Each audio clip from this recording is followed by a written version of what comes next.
ಈ ನದಿ ಎಂಬುದು ಪ್ರತಿಯೊಂದು ಜೀವದ ಆಧಾರ ಸ್ತಂಭವಾಗಿದೆ. ಕುಡಿಯಲು ನೀರು ಕೂಡ ಇದರಿಂದ ಬಳಸಲಾಗುತ್ತದೆ. ಇನ್ನು ಕೃಷಿಗಾರಿಕೆಗೂ ಕೂಡ ನದಿಯ ನೀರನ್ನು ಬಳಸಲಾಗುತ್ತದೆ. ಎಲ್ಲ ಸಂದರ್ಭದಲ್ಲಿ ಎಲ್ಲ ಕಡೆ ಈ ಹರಿಯುವ ನದಿ ಇದೆಯಲ್ಲ, ಅದು ಒಂದೇ ರೀತಿ ಇರುವುದಿಲ್ಲ. ಕೆಲವು ನದಿಗಳು 12 ತಿಂಗಳು ನೀರು ಕೊಟ್ಟರೆ, ಕೆಲವು ನದಿಗಳು ಬೇಸಿಗೆ ಸಮಯದಲ್ಲೂ ಕೂಡ ನೀರಿರುವುದಿಲ್ಲ. ಈ ನೀರಿಲ್ಲದಾಗ ಏನಾಗ್ತಿದೆ ಅಂದರೆ ಕುಡಿಯುವ ನೀರಿಗೂ ಕೂಡ ಪರದಾಟ ನಡೆಸಬೇಕು. ಇನ್ನು ಕೃಷಿಗಾರಿಕೆಯಲ್ಲೂ ಕೂಡ ನಷ್ಟವನ್ನು ಅನುಭವಿಸಬೇಕಾಗುತ್ತದೆ. ಸರಿಯಾದ ಸಮಯಕ್ಕೆ ಆಹಾರ ವಸ್ತುಗಳು ಸಿಗುವುದಿಲ್ಲ. ಇದನ್ನೆಲ್ಲ ತಪ್ಪಿಸಲು ಕೇಂದ್ರ ಸರ್ಕಾರ ಒಂದು ಪ್ರಯತ್ನ ಪಡುತ್ತಿದೆ. ಅದೇನೆಂದರೆ ನದಿಗಳ ಜೋಡಣೆ. ಕೇನ್ ಹಾಗೂ ಬೆಟ್ವಾ ನದಿ ಜೋಡಣೆಗೆ ಪ್ರಧಾನಿ ಮೋದಿಯವರು ಶಂಕುಸ್ಥಾಪನೆ ಮಾಡಿಯಾಗಿದೆ. ಅದರ ಕೆಲಸವೂ ಕೂಡ ಪ್ರಾರಂಭಗೊಂಡಿದೆ. ಈ ಬೇಸಿಗೆ ಕಾಲದಲ್ಲಿ ಕುಡಿಯುವ ನೀರಿಗೂ ಕೂಡ ಹಾಹಾಕಾರ. ಆ ಸಂದರ್ಭದಲ್ಲಿ ಎಲ್ಲಿ ಕೂಡ ನೀರಿರುವುದಿಲ್ಲ. ಆದರೆ ಈ ಯೋಜನೆಯಿಂದಾಗಿ ಸುಮಾರು ಆ ಭಾಗಗಳಿಗೆ ಅಂದ್ರೆ ಮಧ್ಯಪ್ರದೇಶ ಹಾಗೂ ಉತ್ತರ ಪ್ರದೇಶದಲ್ಲಿ ಸುಮಾರು 63 ಲಕ್ಷ ಜನರಿಗೆ ಈ ಕುಡಿಯುವ ನೀರಿನ ಈ ದಾಹವನ್ನು ನೀಗಿಸುತ್ತದೆ. ಈ ಯೋಜನೆಯು ಕೂಡ ಜನರ ಬದುಕನ್ನೇ ಬದಲಾಯಿಸುವ ಯೋಜನೆಯಾಗಿದೆ. ಕೇವಲ ಕುಡಿಯುವ ನೀರು ಮಾತ್ರವಲ್ಲ, 103 ಮೆಗಾವ್ಯಾಟ್ ವಿದ್ಯುತ್ತನ್ನು ಕೂಡ ಉತ್ಪಾದಿಸುತ್ತದೆ. ಆ ಭಾಗಗಳಲ್ಲಿ ಒಂದು ವಿದ್ಯುತ್ ಶಕ್ತಿಯ ಕೊರತೆ ಇದೆ. ಆ ಕೊರತೆಯನ್ನು ನೀಗಿಸಲು ಈ ಯೋಜನೆ ಕೂಡ ಸಹಾಯವಾಗಲಿದೆ. ಒಂದು ಯೋಜನೆ ತರಬೇಕಾದರೆ ಎಲ್ಲವನ್ನು ಕೂಡ ಕೂಲಂಕುಷವಾಗಿ ಪರೀಕ್ಷಿಸುತ್ತಾರೆ. ಈ ಪ್ರತಿಯೊಂದು ನದಿಗೂ ಕೂಡ ಹುಟ್ಟು ಅಂತ ಇರುತ್ತದೆ. ಅಂದ್ರೆ ಅದು ನದಿ ಎಲ್ಲಿಂದ ಪ್ರಾರಂಭವಾಗುತ್ತದೆ ಅಂತ. ಅದೇ ಈ ಕೇನ್ ನದಿಯು ಮಧ್ಯಪ್ರದೇಶದಲ್ಲಿ ಪ್ರಾರಂಭವಾಗುತ್ತದೆ.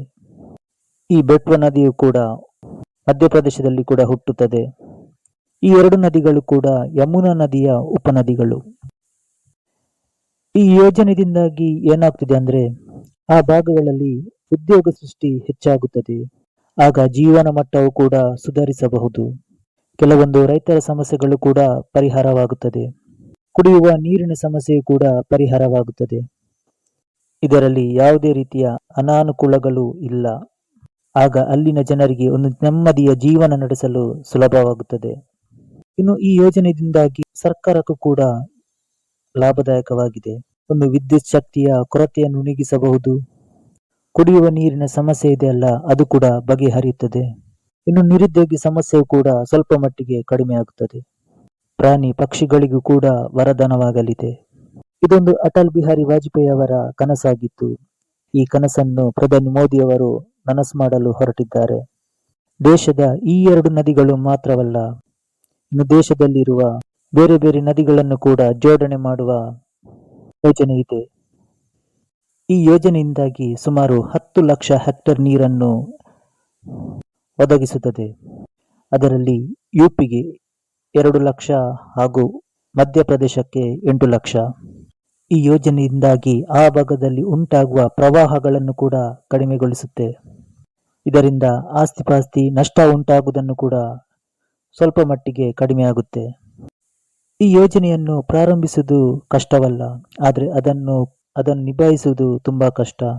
ಈ ಯೋಜನೆಯನ್ನು ಪೂರ್ಣಗೊಳಿಸಿದರಲ್ಲ, ಅಲ್ಲಿ ತನಕ ರಿಸ್ಕ್ಗಳು ಇದ್ದೇ ಇರುತ್ತದೆ. ಇನ್ನು ಈ ಯೋಜನೆಯನ್ನು ಪೂರ್ಣಗೊಳಿಸಲು ಕೂಡ ಕೆಲವೊಂದು ವರ್ಷಗಳು ತೆಗೆದುಕೊಳ್ಳಬಹುದು. ಕೆಲಸ ಕಾರ್ಯಗಳು ಶುರು ಮಾಡುವಾಗ ಏನಾದರೂ ತೊಡಕುಗಳು ಉಂಟಾದ್ರೆ ಅದನ್ನೆಲ್ಲ ನಿವಾರಿಸಿ ಮುಂದುವರಿಯಬೇಕಾಗುತ್ತದೆ. ಯೋಜನೆ ಸಂಪೂರ್ಣವಾಗುವ ವಿಶ್ವಾಸ ಇದೆ.